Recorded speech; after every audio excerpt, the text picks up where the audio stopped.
Je prends vraiment plaisir à être ici chaque fois. Notre voyage tire maintenant à sa fin, notre séjour parmi vous. En effet, nous avons une autre série de réunions tout de suite après. À Chicago, il faut que je ramène ma famille en Arizona très bientôt. Et ils n'ont pas encore eu leurs vacances d'été, alors je dois aller faire un petit tour avec eux quelque part dans quelques jours. Et alors je serai probablement absent un jour, un dimanche, et la semaine d'après, je commence à Chicago. Puis je dois revenir vite le lundi pour les amener en Arizona. Maintenant, ça me fait de la peine de venir le dimanche matin prendre ce temps où tout le monde est frais. Le dimanche soir, vous êtes toujours fatigué, épuisé, le dimanche soir. Et alors de remettre le service du dimanche soir à notre pasteur, ça, ce n'est pas vraiment bien. Je n'aime pas faire ça. Par contre, le dimanche soir, quand j'ai un service le dimanche soir, alors je retiens les gens tellement tard. Beaucoup d'entre eux parcourent tout ce trajet depuis le sud et depuis le nord. Et parfois ils roulent jour et nuit, rien que pour arriver ici pour un seul service, puis s'en retourner. C'est pour ça que j'essaie de prendre le dimanche matin, quand je suis là, ça leur permet de rentrer chez eux. Des pèlerins loyaux et fidèles, comme je les apprécie. Ils roulent à travers la neige fondue, la pluie et tout pour arriver ici. Ils traversent le pays, ils font des centaines de kilomètres juste pour une réunion. Cela me rend reconnaissant envers Dieu et envers ces gens-ci pour leur grand soutien de ce que j'essaye de dire aux gens, de cette vérité. Maintenant, je crois que ceci est la vérité de tout mon cœur. S'il y avait quoi que ce soit d'autre, que je pensais être meilleur, certainement que j'irais d'abord. Je ne demanderai à personne d'aller quelque part sans que moi-même j'y aille d'abord pour savoir si c'est correct ou pas. Je ne demanderai à personne de faire un pas en Dieu que je n'ai déjà fait moi-même en sachant que c'est la vérité. D'abord, il faut que ce soit la parole du Seigneur. Ensuite, je dois faire le pas pour voir si c'est en ordre. Puis, si c'est bien ce qu'il faut faire, alors je peux dire, montez par ici. Voyez-vous, il s'agit d'ouvrir la voie. Et ainsi, je pense que n'importe quel ministre devait faire ça. Il devrait d'abord y aller lui-même. Il est censé être un leader, un conducteur. Il ne doit pas parler d'une chose à laquelle il ne voudrait pas lui-même mettre la main. Nous devrions y aller, nous, les conducteurs des gens. Ce matin, j'ai eu une expérience très étrange, très bizarre ici à la chaire. Et c'est arrivé vers la dernière partie du message. Je n'avais pas l'intention de dire ça de cette façon, voyez. Mais je suppose que c'est déjà dit, alors maintenant je ne peux plus rien y faire. Mais après, je suis arrivé à la maison et je me suis mis à étudier ça. On a une petite réunion de famille aujourd'hui avec mon frère et les autres. Maman n'est plus là, nous avions l'habitude de nous réunir chez elle. Maintenant, nous allons chez Dolores. Nous avons passé un bon moment là cet après-midi à causer. Et Teddy était là. Nous avons chanté quelques chants, il a joué quelques cantiques. Maintenant, je pense que peut-être dimanche matin prochain, si le Seigneur le veut, si ça ne dérange pas Frère Neville, je voudrais avoir un service de guérison, uniquement consacré à la guérison. Et je pense qu'avec le message de ce matin, la façon dont le Seigneur a semblé me conduire pour la porter, pour le présenter, ça devrait en quelque sorte nous encourager un peu, voyez-vous, à vraiment croire. Nous pouvons nous amuser, nous pouvons dire différentes choses et en parler, mais quand on en arrive au fond des choses, là c'est différent. Quelqu'un racontait, je crois que c'est mon frère là au fond qui racontait une petite histoire aujourd'hui au sujet d'un homme, d'un ministre et de quelqu'un de son assemblée. Il disait qu'il pouvait marcher sur un rondin. Il a dit, bien sûr, pasteur, le Seigneur est avec vous. Il a dit, je peux porter un rondin sur mon dos pendant que je traverse. Bien sûr, le Seigneur est avec vous. Il est allé et il l'a fait. Il a dit, je peux porter un rondin et pousser une brouette en traversant les deux. Bien sûr, pasteur, le Seigneur est avec vous. Votre foi peut tout faire. Il a dit, je peux te mettre dans la brouette et porter le rondin. Il dit, attendez une minute là. C'est différent quand vous êtes impliqué vous-même. Alors, c'est très bien pour nous de dire, Amen. C'est très bien pour nous de dire, je crois que c'est vrai, mais ensuite passez à l'action. Vous devez passer à l'action. Comme je l'ai déclaré ce matin, les gens qui étaient couchés dans l'ombre de Pierre, ils ne demandaient même pas qu'on prie pour eux. Je suis entré dans beaucoup de maisons et j'ai observé ça, je prie avant de partir et j'y entre avec l'onction tout simplement. Je ne prie même pas pour les gens, je repars et ils sont guéris, voyez. C'est vrai. J'ai vu ça se produire tant de fois, voyez. Il faut que vous ayez un point d'appui pour votre foi quelque part. Il faut que vous y croyiez. Et je crois que l'heure approche et elle est déjà là.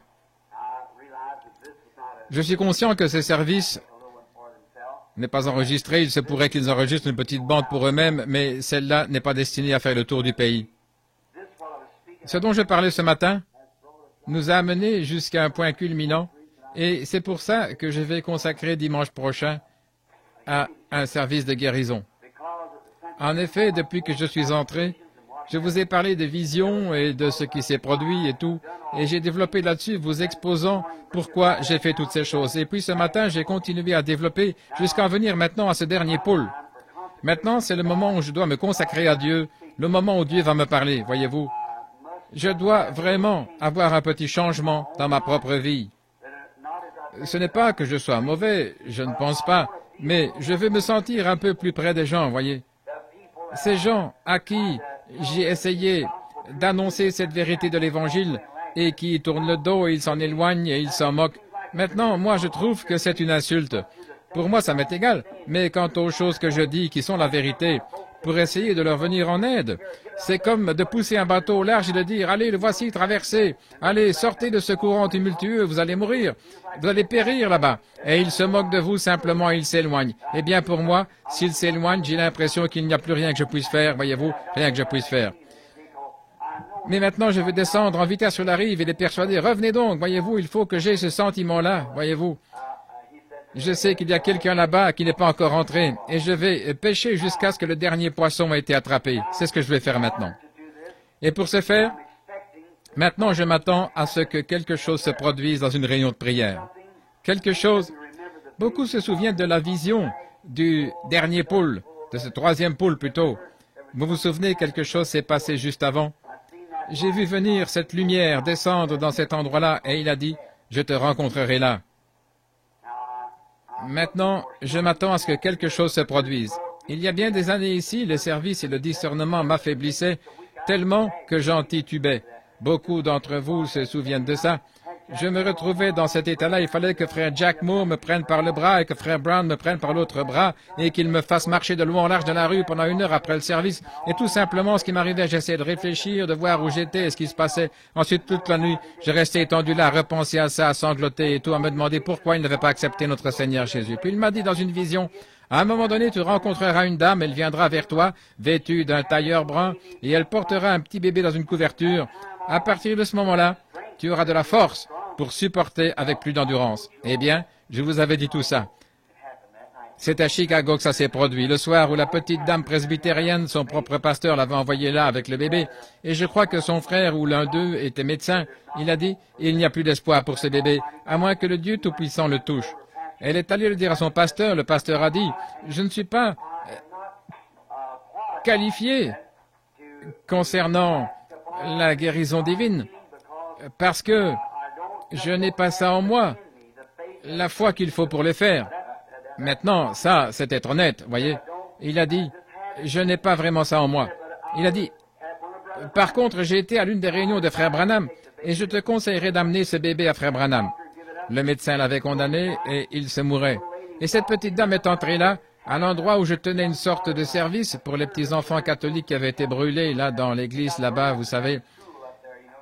Vous vous rappelez quand ça s'est passé? Nous tenions ce service, et là, voilà qui arrive sur l'estrade, voilà cette petite dame vêtue du tailleur brun. Ma femme et les autres étaient assis là, et j'ai dit, je me suis retourné, j'ai regardé tout autour pour voir s'ils étaient là, et il s'était trouvé que juste avant que j'arrive, je crois que Billy Paul ou ma femme ou quelques-uns là avaient parlé avec cette dame qui portait le petit bébé, et cette dame est montée sur l'estrade, et le Saint-Esprit a tout révélé, et là, il a guéri ce bébé. Je suis reparti, depuis ce moment-là, je ne me fatigue plus. Voyez-vous, ça ne me dérange plus, et je continue comme ça. Maintenant, je m'attends à ce que quelque chose se produise pour mettre le troisième pôle en marche, voyez. Et il se pourrait que le service de guérison de dimanche prochain le produise, je ne sais pas. Je pense que ce que nous devrions faire, c'est, dites-le aux vôtres, amenez les malades. Maintenant, pour un service de guérison, nous devons nous consacrer aux malades. Amenez vos malades, amenez-les ici de bonne heure dimanche prochain, disons vers 8h ou 8h30, et qu'on leur donne une carte de prière au moment où ils entreront à la porte ou au salon. Ensuite, nous aurons une ligne de prière, nous prierons pour les malades, et nous verrons ce que le Saint-Esprit fera. Je crois qu'il fera des prodiges si seulement nous croyons en lui. Mais nous devons croire en lui pour ces choses maintenant de tout notre cœur. Et je crois que cette grande heure est arrivée, alors que Dieu, comme nous l'avons dit ce matin, nous a montré tant de choses. Et il nous a amenés jusqu'à un certain niveau. Tout ce qu'il nous faut faire, c'est de faire l'effort pour arriver de l'autre côté de la colline. Et puis voilà, c'est parti. Voyez-vous, et ça avance. Exactement comme ce qui s'était passé dans le domaine du discernement, comme ce qui s'était passé dans le domaine prophétique. J'étais à Calgary, c'était dans la ville reine, à Regina, et Ern Baxter était là. Nous étions là tout un groupe, et le Seigneur m'avait dit, ici même sur l'estrade, il viendra un temps où tu connaîtras même le secret de leur cœur. C'est exact. Je n'y pensais pas de cette manière-là. Ce soir-là, je suis monté sur l'estrade avec Ern, je me suis mis à prier pour les malades, et là, un homme est arrivé, et j'ai simplement étalé toute sa vie. C'était la toute première fois que ça se produisait comme ça, simplement, en un instant, en plein service de guérison. Ensuite, j'ai regardé par-dessus l'auditoire, et voilà que ça s'est mis à descendre sur l'auditoire, et tout ça. Oh, quand nous arriverons de l'autre côté, la moitié n'a même pas encore été racontée. Toutes ces choses, quand on regarde et qu'on voit des choses dans la vie des gens, je n'en parle pas. Je laisse tout simplement, voyez-vous, à moins que je me sente vraiment poussé à dire quelque chose. Et maintenant, cette prochaine étape, je m'attends à ce que ça soit mis en mouvement ainsi à ce que Dieu, à sa propre façon, en son propre temps souverain, mette la chose en mouvement. Et ce sera quelque chose qui sera de loin supérieur aux deux autres, voyez, et je m'attends à ce que ça se produise. Alors je me suis dit que peut-être si je faisais un petit service de guérison, peut-être dimanche prochain, ensuite le dimanche d'après, je serais probablement parti avec les enfants et les autres, en effet ils vont devoir rentrer à l'école, et puis le dimanche suivant, eh bien, je serai à Chicago, aux réunions là-bas, et puis je reviendrai le lundi d'après pour repartir le mardi pour l'Arizona, pour que les enfants rentrent à l'école. Eh bien, qu'est-ce que tu as trouvé, pasteur? Eh bien, j'ai découvert quelque chose de très étrange. Bon, c'est très bien ça. Maintenant, nous voulons savoir ce que c'est. Alors maintenant que le Seigneur vous bénisse tous abondamment, et j'espère vous revoir ici dimanche prochain. Et écoutez, n'oubliez pas, ces petites églises, comme celle de frère Ruddle, de frère Jackson, de frère Parnell, et tous ces petits frères qui mènent un dur combat là-bas, voyez-vous, et ils nous considèrent comme leur église sœur, voyez-vous. Nous sommes un peu comme une petite église mère pour eux. C'est d'ici qu'ils sont nés, qu'ils sont sortis, des pasteurs et ainsi de suite. Et ce jeune homme ici derrière, le frère, je l'ai rencontré l'autre soir, Allen, le jeune frère Allen. J'espère que frère Collins ici fera connaissance avec frère Allen s'il ne le connaît pas. Ils sont tous les deux ministres méthodistes et ils ont vu la vérité de la parole. Et l'organisation de l'Église méthodiste, il y a un groupe de gens très bien dans l'Église méthodiste. N'allez pas penser qu'ils ne le sont pas, ils le sont. Il y a un groupe de gens très bien dans l'Église catholique. Il y a un groupe de gens très bien dans l'Église presbytérienne. Et dans tous ces endroits-là, ce sont des hommes et des femmes qui attendent de voir briller cette lumière sur leur sentier. Continuez seulement à faire briller la lumière dans l'humilité, la douceur. Rapprochons-nous tous de Dieu en nous humiliant. N'oubliez pas ceci. N'oubliez pas, ce tabernacle perdra sa force. Souvenez-vous que cet endroit est la cible sur laquelle Satan a braqué tous les canons de l'enfer. Il poussera une personne à faire quelque chose qui est contraire à ce que l'autre pense. C'est ce qu'il fait, c'est ça qu'il mijote. C'est son affaire. S'il peut amener quelqu'un à dire quelque chose, à parler de quelqu'un d'autre, à dire « Hé, écoute, est-ce que tu sais ce qu'un tel a fait ?» N'écoutez pas ça. N'écoutez pas ça du tout. C'est le diable. Voyez-vous, c'est Satan. N'allez pas croire ça. S'il y a quelque chose que quelqu'un a fait qui n'était pas bien, priez pour eux. Ne priez pas de manière égoïste en disant « Je sais que c'est mon devoir, je dois prier pour ce frère ». Prenez à cœur, vraiment profondément, de prier pour cette sœur. Et soyez très gentils, et à un moment donné, vous les verrez vite revenir aux réunions. Parce qu'après tout, nous nous dirigeons vers le coucher du soleil. Le Seigneur Jésus va venir un de ces jours. Et vous savez, je pense que ça sera tellement soudainement, et tellement doucement, tellement que pratiquement le monde entier n'en saura rien quand l'enlèvement aura lieu. Ça se fera tellement silencieusement que personne n'en saura rien. Et il y aura bien sûr des groupes qui diront « Eh bien, et alors, tel et tel ?» Oh, on dit qu'il y a une bande de fanatiques là-bas, on dit qu'un groupe a disparu de là-bas. Ce n'est pas vrai, ils sont seulement partis quelque part. Nous avons déjà vu ce genre de fanatisme, voyez-vous. Eh bien, on dit que ce petit tabernacle, un endroit qui s'appelle Jeffersonville, il y a tant de membres parmi eux qui ont disparu. Voyez-vous, ils rejettent ça, ils diront, oh, il n'y a rien de vrai là-dedans, voyez-vous. Ce sera du passé, ils n'en sauront rien. Ils viendront d'un bout à l'autre du pays. Ceux qui sont morts en Christ ressusciteront premièrement. L'enlèvement aura lieu. L'Église sera amenée à la maison. Ensuite, la tribulation commencera. Et oh là là, nous ne voulons pas être ici pendant cette période-là. Je ne veux pas être ici pendant la tribulation. Non. Que Dieu nous en préserve.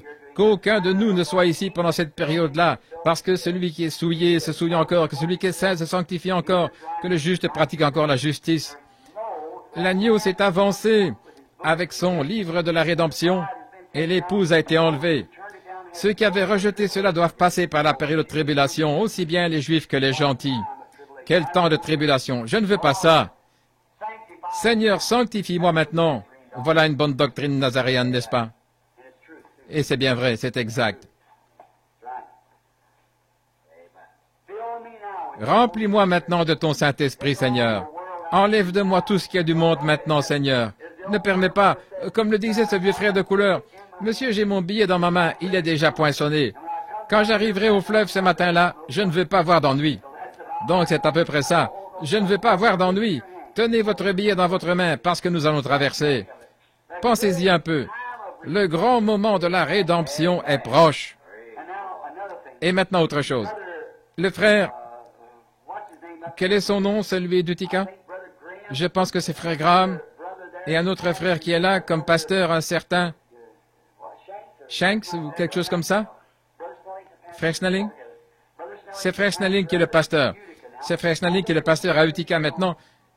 Je crois que la réunion de prière, c'est jeudi soir. Alors, vous savez, ce serait très gentil si nous allions là-bas jeudi soir, passer un petit moment de communion fraternelle avec nos frères.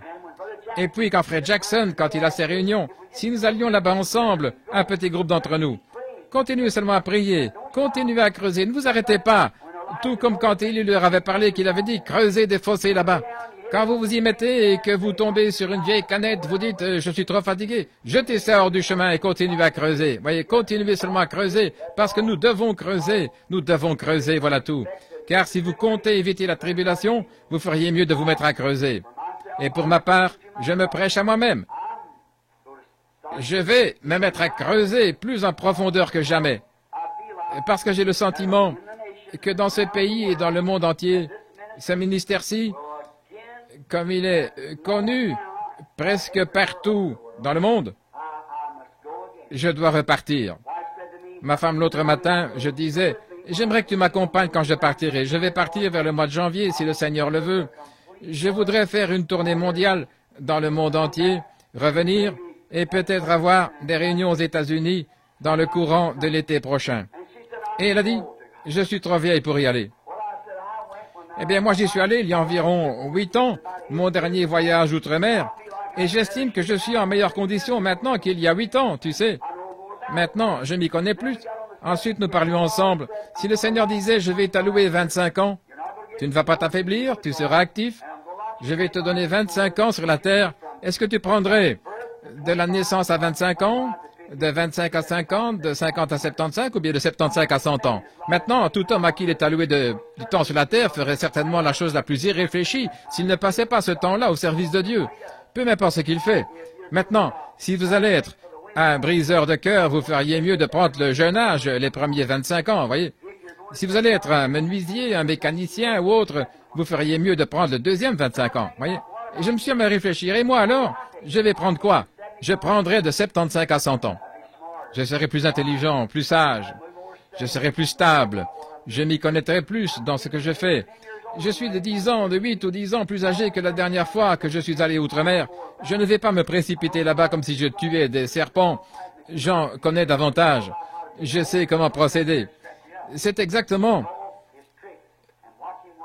comme un chien chasseur de ratons laveurs qui se bat avec un raton laveur, voyez-vous. Vous savez comment le maîtriser. Ne vous précipitez pas sur lui, il va vous griffer, voyez-vous. Apprenez ses ruses et observez ce qu'il fait.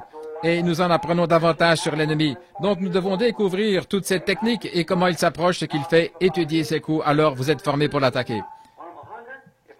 Ainsi, je crois maintenant, je disais à ma femme, je crois que je suis en meilleure condition maintenant que lorsque j'avais 40 ans, voyez-vous, et j'ai 54 ans. Et je crois que si je suis en vie et que je peux encore me déplacer aussi bien que maintenant, quand j'aurai 100 ans, si Jésus tardait jusque-là, je serai en meilleure condition que maintenant.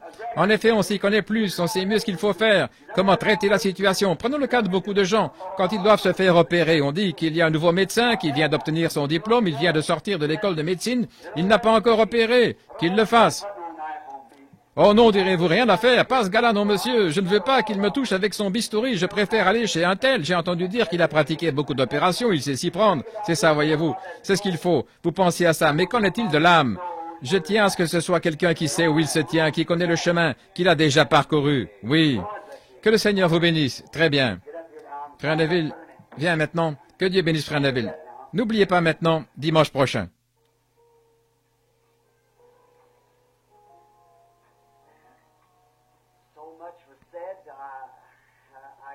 Il a dit tant de choses que je ne pourrais rien ajouter pour améliorer ça. Et je crois vraiment que c'est le Seigneur qui a arrangé ça pour que Frère Veil apporte ce message après celui de ce matin. En effet, voyez-vous, il faut que ça fonctionne comme ça. Nous acceptons ça comme venu de Dieu. Là, il a dit tant de choses. J'ai déjà 20 prédications de noter ici en ce moment de ce qu'il a dit. Il m'est venu à l'idée une petite illustration pour appuyer ce qu'il a dit. Nous regardons cette montre-là pour voir l'heure. Si toutes les pièces de cette montre ne fonctionnent pas en coordination l'une avec l'autre, nous ne saurons jamais quelle est l'heure exacte. N'est-ce pas vrai? De même, il faut que nous tous ensemble, si nous voulons voir le troisième pôle vraiment accomplir quelque chose pour Dieu, il faut œuvrer tous ensemble en coordination, nous humilier devant Dieu et confesser nos fautes et prier et croire en Dieu pour ces choses. Je crois vraiment que ce que Frère Veil a dit est la vérité, que Dieu ne mettra jamais son esprit dans un temple impie, injuste, désobéissant. Non, il doit venir en nous par la voie de la purification de nos cœurs, libres de toute malice et de toute iniquité, et que nous soyons purs devant Dieu, pour qu'il puisse faire agir à travers nous son pur Saint-Esprit pour accomplir ces choses. Je pense que quand vous rentrerez chez vous ce soir, si vous lisez le petit livre de Jude, vous y apprendrez beaucoup de choses de ce que Frère Veil a dit. Il a dit, « Je combats ardemment pour la foi qui a été autrefois transmise aux saints. » Il s'en était éloigné. Des hommes corrompus d'entendement s'étaient introduits, et par leur tromperie, ils avaient éloigné des vraies choses de Dieu. Et Dieu ne peut agir que dans la mesure où nous le laissons agir. Il y a tant de choses merveilleuses que je pourrais dire. Vous savez, les gens veulent avoir de la puissance, mais en réalité, ils ne savent pas ce qu'est la puissance, voyez-vous. Ils ne savent pas en réalité ce que ça implique. Le chemin vers le haut est vers le bas, toujours. Si vous voulez avoir de la puissance, voyez jusqu'où vous pouvez vous humilier. Débarrassez-vous simplement de toutes vos pensées mondaines et humiliez-vous devant Dieu. Et alors vous aurez plus de puissance que l'homme qui court partout et qui fait beaucoup de bruit, voyez-vous. Parce que vous aurez été capable de vous conquérir vous-même et de vous remettre entre les mains de Christ en vous humiliant devant lui. Voilà la véritable puissance. Montrez-moi une église qui est humble, vraiment humble, sans aucune arrogance. Une église vraiment douce et humble. Et moi, je vous montrerai une église qui a la faveur et la puissance de Dieu en elle. C'est vrai, c'est ça qu'il faut, l'humilité. Nous humilier devant Dieu, laisser simplement Dieu agir à travers nous. On n'a pas besoin de faire beaucoup de bruit. Quelquefois, comme ce que racontait le fermier, allant au champ avec son chariot, à chaque bosse, ça faisait un bruit de ferraille et tout. Mais en revenant, il avait la même bosse, mais ça ne faisait pas de bruit parce qu'il était chargé de bonnes choses. Donc je pense que c'est à peu près ça, voyez-vous. Il s'agit d'être rempli des bonnes choses de Dieu pour qu'on puisse voir le fruit de l'Esprit à travers nous. De même, il s'est beaucoup référé à 1 Corinthiens 13, là où il a dit « Quand je livrerai mon corps pour être brûlé et que j'aurai toutes ces choses, si je n'ai pas la charité, cela n'est rien, cela ne me sert de rien. » C'est ce que nous voulons faire. Par-dessus tout, c'est de notre âme individuelle que nous sommes responsables devant Dieu. Voyez-vous, c'est vous qui allez au ciel. La question n'est pas de savoir si moi j'y vais, si lui y va. C'est vous qui allez, voyez-vous, c'est d'abord vous. Et vous devez rechercher ces choses et être doux devant le Seigneur. Et je l'ai toujours constaté, l'homme qui s'humilie, c'est cet homme-là que Dieu élève. Prenez une personne qui bombe le torse et qui sait tout, à qui vous ne pouvez rien dire et qui est arrogante. Eh bien, voilà la personne qui n'arrive jamais à rien. Mais prenez cette personne qui s'humilie et qui marche dans la douceur. L'autre jour, je parlais à un homme qui est en train d'organiser une église et qui s'est retiré d'une organisation. Eh bien, il s'agit de Frère Bosé. Et cette église où ils avaient été, ils avaient eu cette grande église-là pendant longtemps, et le Seigneur bénissait. Et puis les gens en sont venus à vouloir se moderniser comme les autres et à s'intégrer en organisation. À ce moment-là, ces chrétiens humbles qui étaient là ne voulaient pas de ça. Toute leur vie, ils avaient reçu un enseignement contraire à ça. Alors ils sont partis. Maintenant, ils ont un groupe et le Seigneur les a bénis au point qu'ils vont maintenant à nouveau s'installer dans un grand bâtiment, une église qui peut accueillir environ 4 à 5 000 personnes là. Et ils recommencent. Et ils sont venus me voir, ils disaient, « Frère Branham, nous étions assis là dans le bureau. Et l'un des conducteurs, Frère Carlson et les autres, que devons-nous faire? » J'ai dit, trouvez un berger, un homme qui n'est réputé dans aucune dénomination, qui est simplement un bon frère authentique, véritable, doux, humble, qui a la vie. Dieu s'occupera du reste. J'ai dit, un bon pasteur qui va simplement nourrir les brebis et être humble et tout, Dieu fera le reste. Pas un gros je sais tout qui va venir là et qui va mettre ceci en ordre et ceci doit être comme ceci et tout chambardé. J'ai dit, ça ne marchera jamais. Vous êtes passé par là. C'est ça. Toutes les pièces dans l'église doivent œuvrer ensemble et vous devez continuer à jouer votre rôle pour qu'on puisse voir à quelle heure nous vivons. Nous sommes peut-être plus proches que nous le pensons. Nous aimons frère Veil, n'est-ce pas? Que le Seigneur vous bénisse, frère Veil. Merci. Et nous remercions le Seigneur de nous avoir apporté ce grand message ce soir. Et j'ai reçu une note il y a quelques minutes. Une sœur, il y a quelque chose qu'elle voulait raconter. Elle l'a vu en songe. Si vous voulez bien me l'écrire, sœur. Il lui a déjà donné des songes qui ont été tout à fait vrais. Nous n'acceptons pas tous les songes, non. Mais quand ils sont de Dieu, nous voulons savoir que c'est Dieu qui nous parle. De même, nous ne croyons pas dans tous les parler en langue, mais quand une interprétation vient et qu'elle nous annonce quelque chose qui va arriver et que nous le voyons arriver, alors nous remercions le Seigneur pour ça. Nous voulons que tout se passe bien en douceur et dans l'ordre du Seigneur. Donc souvenez-vous simplement de ce que vous êtes. C'est peut-être le ressort principal ou c'est peut-être une petite aiguille ou une petite pièce ou le remontoir, quoi que ce soit, ou peut-être les aiguilles sur le cadran de l'horloge qui indiquent l'heure. Mais quoi que ce soit, il faut que tous nous œuvrions ensemble en harmonie avec l'évangile de Jésus-Christ pour accomplir ceci. Pensez un peu à ceci. Si les dons, c'est quelque chose de si glorieux, c'est que nous appelons la puissance. Et Paul a dit, quand j'aurai même la foi jusqu'à transporter une montagne, si je n'ai pas la charité, je ne suis rien. Pensez à ça. Et quand nous disons, eh bien, quand j'aurai la connaissance, je voudrais bien connaître la Bible, quand j'aurai la connaissance de tous les mystères de Dieu. Voyez? Quand bien même j'aurai tout ça, si je n'ai pas la charité, je ne suis rien. Voyez-vous, je ne suis encore arrivé nulle part. Voyez-vous, l'essentiel, c'est d'aimer Dieu et avec ça de vous humilier. Maintenant, certainement, qu'après toutes ces années passées sur le champ missionnaire et dans le monde entier, et après avoir vu différents peuples, je devrais en savoir un petit peu au sujet de la porte par laquelle entrer. Alors, si vous voulez arriver quelque part avec Dieu, ne laissez jamais un esprit arrogant venir sur vous. Ne laissez entrer aucune méchanceté en vous.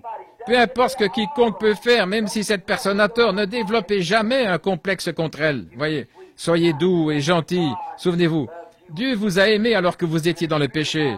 Et si l'Esprit de Dieu est en vous, vous aimez l'autre personne bien qu'elle soit dans l'erreur. Voyez-vous, priez simplement pour eux et aimez-vous les uns les autres. Par-dessus tout, aimez Dieu et aimez-vous les uns les autres. Et soyez humbles envers Dieu et les uns envers les autres. Et Dieu nous bénira. Qui sait ce qu'il fera? D'habitude, quand une église commence à grandir en nombre et à devenir un peu plus grande ou quelque chose comme ça, alors on s'éloigne de la chose réelle, Savez-vous ce qui a accompli ces choses? Quand j'en étais à mes débuts et que le Seigneur m'était apparu au fleuve, et Frère Veil a vu ça, je crois, dans un journal au Canada, il y a bien des années, quand l'ange du Seigneur était apparu là au fleuve, ça avait été transmis par la presse associée, une lumière mystique apparaît au-dessus d'un prédicateur pendant qu'il baptisait. Et savez-vous ce qui a produit ça? Quand nous avions des réunions sous tente de l'autre côté de la rue, sous une tente qui pouvait s'asseoir, là, 2500 personnes. Des ministres venaient de partout et ils disaient, « Frère, venez ici une minute. » J'étais encore tout jeune. Et ils disaient, « Comment faites-vous pour garder ces gens-là d'un même accord? Ils s'aiment les uns les autres. Je n'ai jamais vu des gens qui s'aiment comme ça. » C'est le Seigneur. C'est ce sur quoi cette Église a été établie. L'amour fraternel, saint, les uns pour les autres. Je les ai même vus se serrer la main des uns les autres au moment de quitter un lieu. Là, ils pleuraient comme des enfants parce qu'il fallait qu'ils se séparent. Ils s'aimaient tellement les uns les autres. Je pouvais aller en visite chez eux et parfois la Bible était ouverte là avec des larmes. J'arrivais là le soir et des pères et des mères étaient rassemblés avec leurs enfants par terre, agenouillés.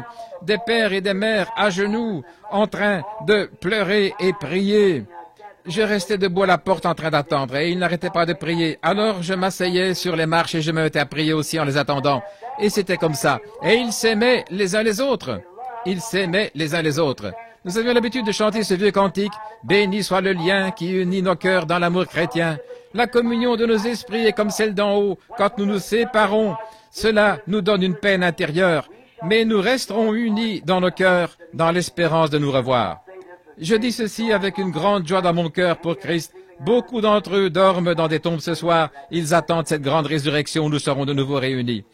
Que cet esprit ne quitte jamais ce lieu. Si un jour cela arrive, alors peu importe, votre pasteur aura beau être très éloquent, il aura beau apporter très bien la parole de Dieu, l'esprit de Dieu aura été attristé, il s'en sera allé. Voyez, quand nous pourrons tout partager dans la communion fraternelle, avoir tout en commun et nous aimer les uns les autres, alors Dieu œuvrera avec nous. Alors nous indiquerons l'heure, de sorte que les gens qui viendront diront, si vous voulez voir une église qui est vraiment humble, une église qui aime vraiment Dieu, allez faire un tour au tabernacle là-bas et observez.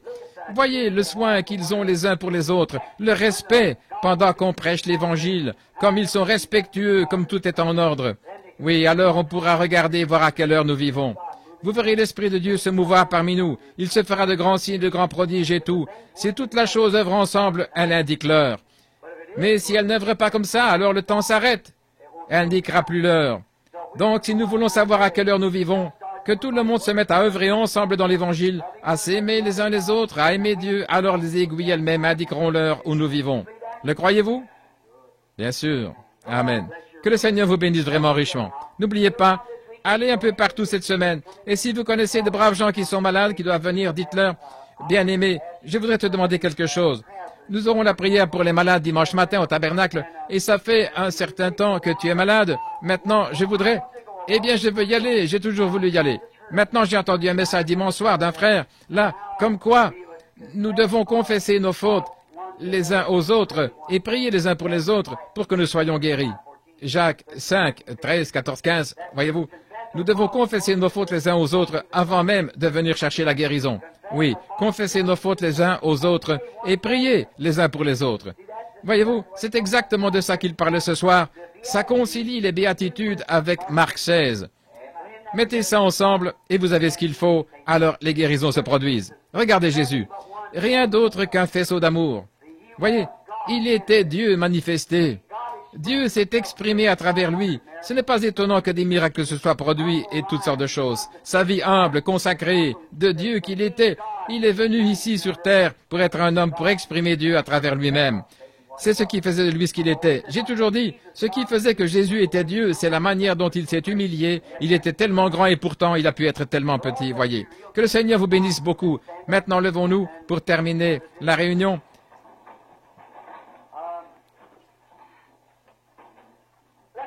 Essayons. Donc celui-là, il se peut que vous ne connaissiez pas, sœur, ce chant. Béni soit le lien qui nous unit. Chantons-le une fois, voulez-vous?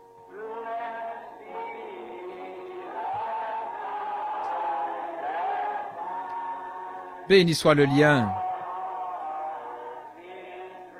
qui unit nos cœurs dans l'amour chrétien.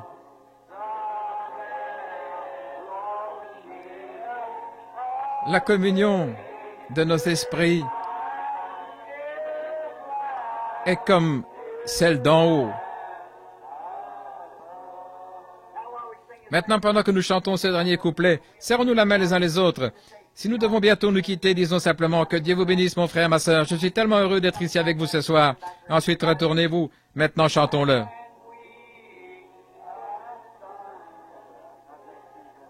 Quand nous nous séparons,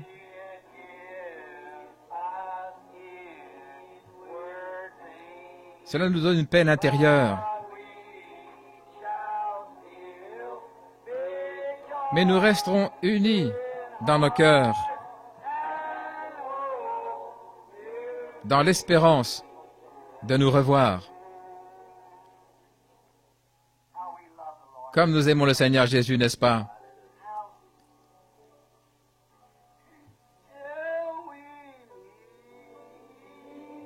Jusqu'à ce que nous nous rencontrions jusqu'à ce que nous nous rencontrions au pied de Jésus.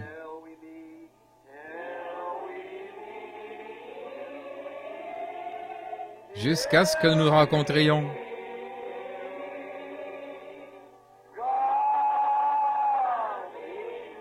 Que Dieu soit avec vous. Jusqu'à ce que nous nous rencontrions. Fermons les yeux et chantons-le dans l'esprit maintenant.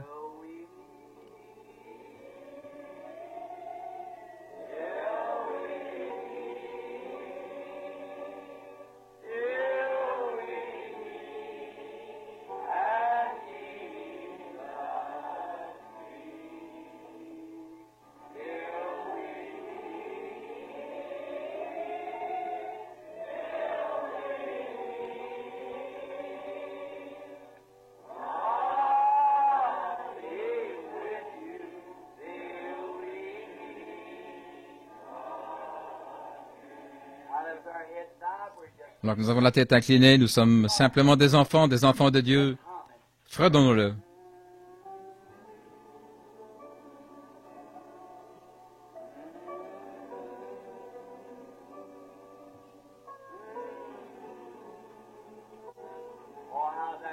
Oh, comme cela amène l'Esprit de Dieu sur nous.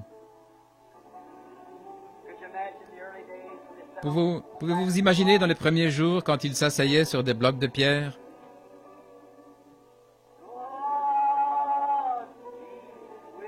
Que Dieu soit avec vous jusqu'à ce que nous nous rencontrions de nouveau.